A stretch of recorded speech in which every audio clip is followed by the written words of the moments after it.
આ છે જુનાગઢનો સૌથી મોટામાં મોટો ડેમ, જે ગિરનારની પાછળના ભાગમાં આવેલો. સવારનું ડેલી રૂટીન ઉઠીને કોલેજ જવાનું, પણ આજે કોલેજ નથી જવાનું. કોલેજની બાજુમાં એક ડેમ આવ્યો, ત્યાં જવાનું. હાઈવે પૂરો થઈને હવે ઓફ રોડિંગ વાળો રસ્તો આવી ગયો. જંગલ વિસ્તાર ચાલુ થઈ ગયો. આ ડેમે જવા હાટુ જંગલમાં થઈને જવું પડે. આગળ જઈ ફોરેસ્ટ વાળાના ચોપડામાં નામ લખી પહોંચી ગયા હતા હસનાપુર ડેમે. ગાડી નીચે રાખીને થોડુંક ટ્રેકિંગ કરવું પડશે. આ છે દેવાતભાઈનો બહુ મોટો ફેન. તમારે જેને આવવું હોય એને વયા આવજો. આ છે હસનાપુર ડેમ, એ આખા જુનાગઢનો મોટામાં મોટો ડેમ છે. જુનાગઢ તમે લીલી પરિક્રમામાં આવ્યા ને તો તમને ખબર હોય આ ડેમ વચ્ચે આવે.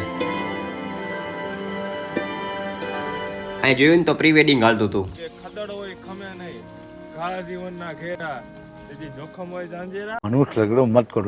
આ સાંભળીને મને ઝાંઝેડા ચોકડીની યાદ આવી ગઈ. આવું બધું સાંભળીને હવે મારે કોલેજે જવાનું. કોલેજે મોટે પાયે વર્ક હાલતું હતું. હમણાં કોલેજમાં એક ફંક્શન આવે છે ને, એટલા માટે આ બધા ડેકોરેશન કરે. અમારા આ ડેકોરેશનના નામ ઉપર છોકરીયારે વાતો કરવા બેસી ગયો. ડેકોરેશનના કામનું ઓબ્ઝર્વેશન કરી પછી મેં આને ફૂલ દઈને સન્માનિત કર્યો. ભારત રત્ન ના મળ્યો એના જેવો ખુશ થઈ ગયો. આ કેન્ટીન એકલો નાસ્તો કરતો ઝડપાઈ ગયો. એ મારાથી ના જોવાનું એટલે હું ડાયરેક્ટ ક્લાસમાં વયો ગયો. આજના બ્લોગમાં આટલું. સબસ્ક્રાઇબ ટુ મોર મિની બ્લોગ.